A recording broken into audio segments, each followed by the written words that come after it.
Hello, my colleagues.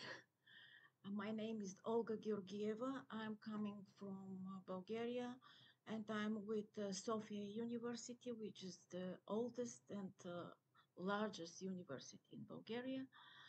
And the subject of my presentation, data classification analysis of Alzheimer disease diagnostic, is in practice a research work done with an newfound research institute of big data analysis. The institute is named as well GATE. Its institute is within our university as well. Uh, After some introduction, I will give you our research aim, then present the methodology we follow and results according to classification analysis and interpretation of this analysis. Of course, I'll conclude with some most important work done. Why it is important to look at the data and search, retrieve the data of Alzheimer's disease. I have to say that it is a dementia type of disease of neurodegeneration of our brains. It is long-term disease, and the main problem is that at that stage we don't have the information for the origin. We don't have information for the reasons of this disease. Also, we don't have any treatment, good treatment. Even several days ago, we received some information about new medicine for this disease, however, with a lot and strong side effects. So the problem is enhanced as well because the disease is affected more aged people. And as far as the human lives is longer, the people affected of this illness is their number is increased. So at that stage of the knowledge, we know that different factors, genetic, lifestyle, environmental, and could contribute to the disease. Deep understanding of the existing interdependence between these factors is a searching point, research point. And in parallel with the medical investigation of these main questions, how this disease is appeared and why, when, for which reasons. In parallel with this medical research, we have another research which looks to all data that are stored till the moment, and we try to analyze this data in order to find the interdependencies of these different factors. Most of this research are statistically based, and recent years machine learning methods was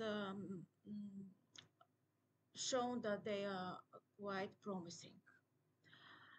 However, most of the research are focused on MRI, EEG signals, blood biomarkers, and so on.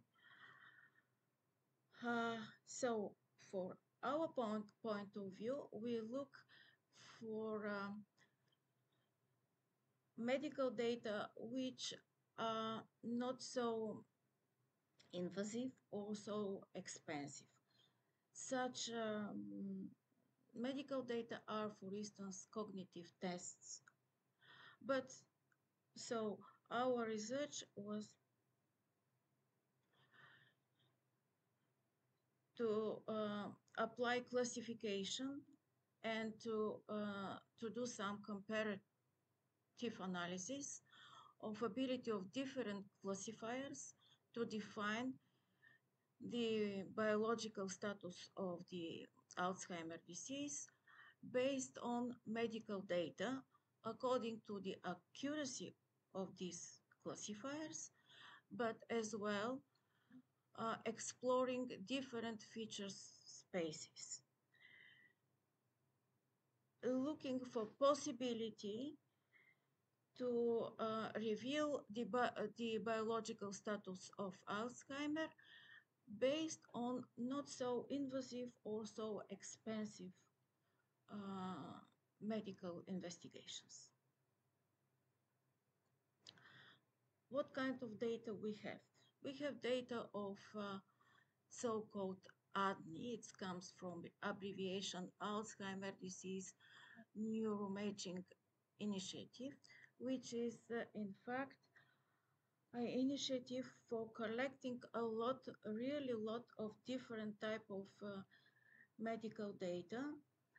20 years ago, it was started in United States, and it is not government organization. It's public-private organization, but they provide open data which are reliable, well done, well presented, well explained. So we really could rely on this data. We focus our attention on application of the classifiers of three different types of data coming from this ADNI data set. Demographic data, age, for instance, age, gender, and so on. Biomarkers data, which are very important for the moment at this stage of medical knowledge. These are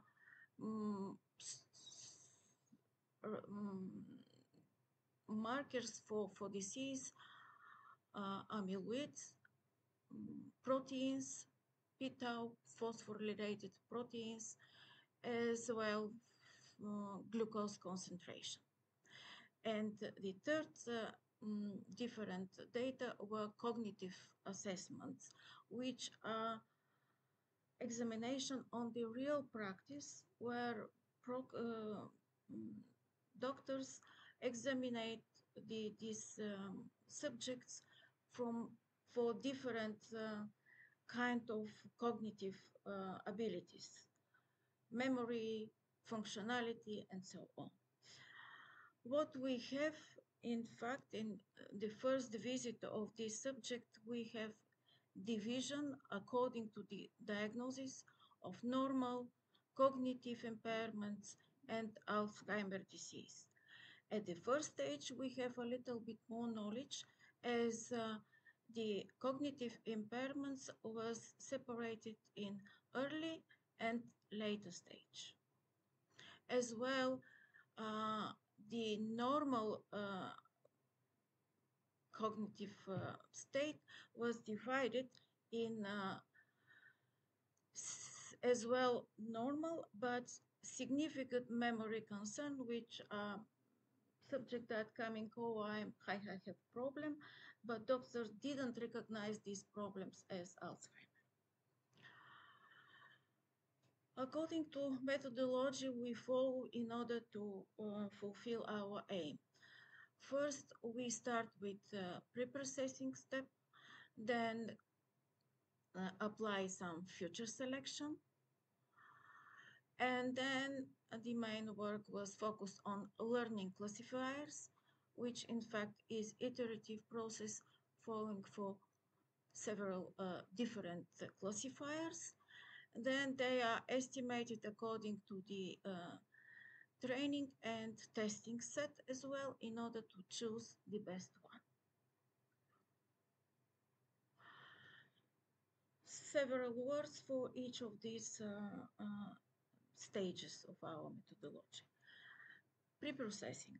The most important was to transform the categorical values in numerical in order to be processed.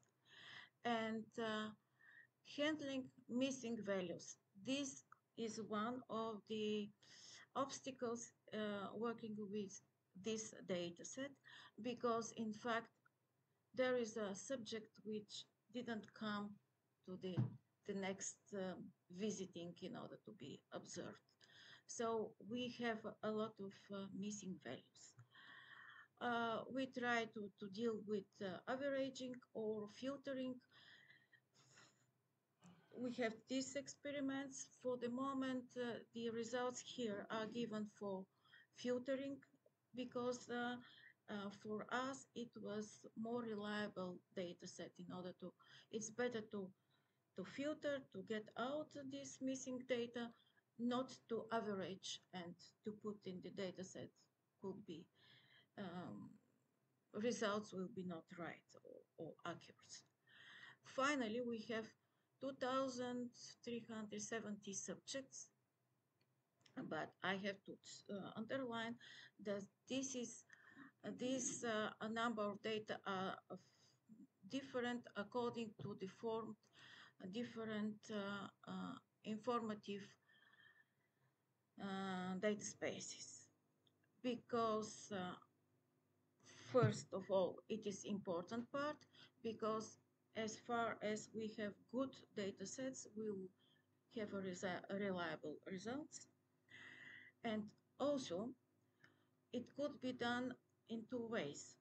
The classical, I'll say, according to the pipelines, data mining pipelines, it should be applied some special algorithm in order to select the important features. Here we apply select best algorithm.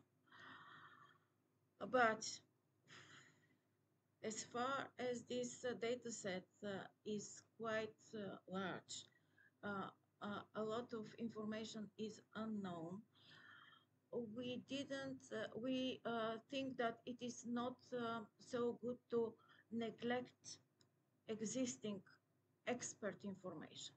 That is why we try with another data spaces where future sets were arranged according to so-called amyloid tau neurodegeneration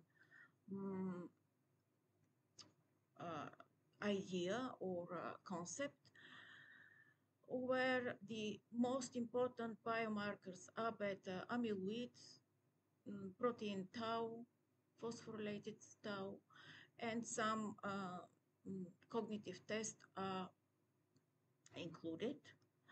We try with another by extended with glucose. And finally, only those that consider the neurodegeneration information with a cognitive test. All these are cognitive tests with the age of the person.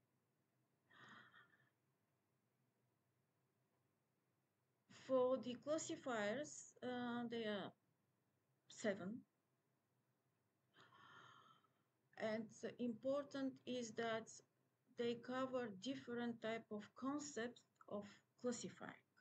We have decision trees application. We have the idea to look for nearest neighbors with some kind of distance between the data. Support vector machine, which identifies the best hyperplane that separates the different classes. Also based on neural network, on statistical analysis, which is logistic regression. Trying to cover the different concepts. This was the idea. The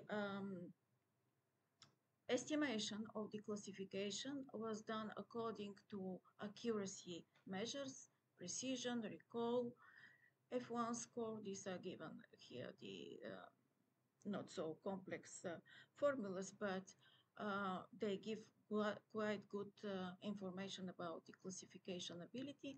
Maybe among them the most important is average accuracy, which tries to combine all the information we got after the each application of each classifier.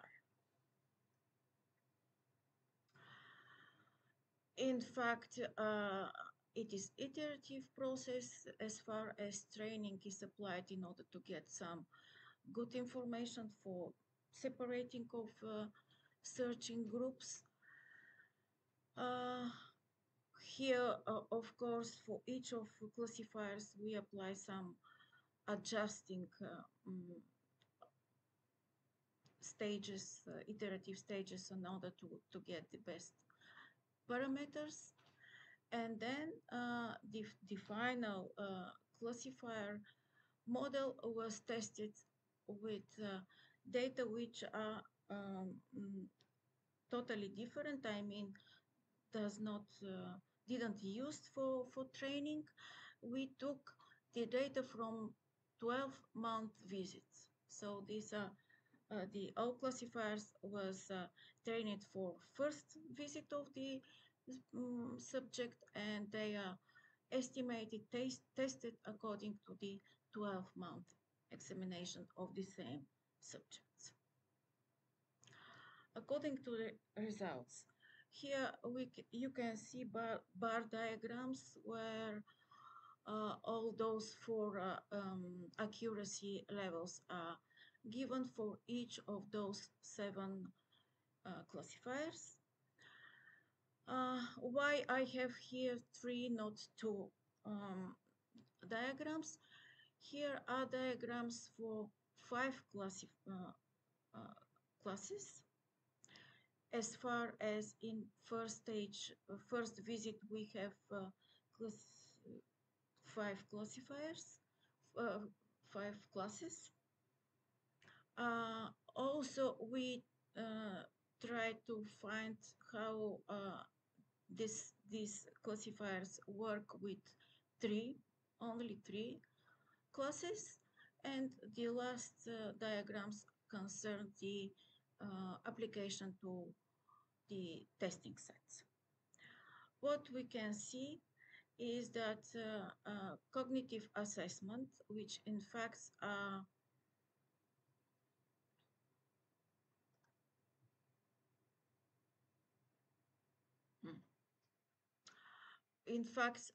those future sets found by the algorithm, and the third chosen by according to expert knowledge.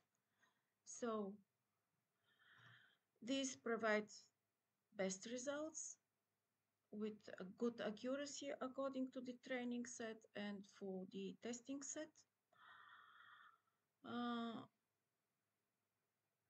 Here are results given for the data sets of including biomarkers, beta p-tau, amyloid, and protein, together with cognitive tests. And here is a little bit extended data accounting for glucose. These results do not increase the partitionability. Nevertheless, they rely on these ATN markers, which is commonly investigated and applied from the domain experts. Here are results of presented the results of the data sets which in fact includes only cognitive test and age, giving the ability to avoid the invasive and expensive observation and investigation, and accuracy here could be seen for the random forest and XGBoost algorithms, which are classifiers that give best results. Their accuracy, average accuracy, is give better results for these two algorithms, random forest and a XGBoost.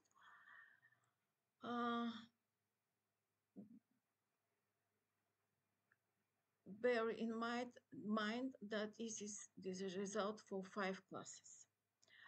As summary of all these results, we can say that division in 3 classes is more distinguishable than in 5 classes. In fact, this result means that we are not so good in recognizing the early between late stage of the mild cognitive impairment. According to different algorithms, for sure, we found that decision trees K and N and the classifiers relying on neural networks are not so good. So this task of grouping is better to work with XGBoost algorithm, random forest as well. Some good results we received with logistic regression, maybe not so good as the two algorithms of working with decision trees, but we still could say that logistic regression is important as far as this gives us ability to estimate the relationship between different parameters, different features, in fact. Also, according to the feature sets, we have advantage to those we set A and B3. In fact, these are more reliable or more used cognitive tests than biomarkers. As a final conclusion, I could say that it was extensive study of different classifiers working with ADNI dataset in order to find and to predict the stage of Alzheimer disease state. We found that random forest and XGBoost are better performed. Logistic regression is quite good and should be used in further implementation because of ability to give more information. And information or more categorically more good results given working with cognitive tests than with biomarkers. But for future work, I'll conclude that we should prolong with biomarkers because in fact they give us the real stage of their situation in our brain as far as cognitive tests are consequence of this. Our brain situation or brain situation. Thank you for your attention, and I acknowledge, of course, work of with my colleagues of Institute Gate.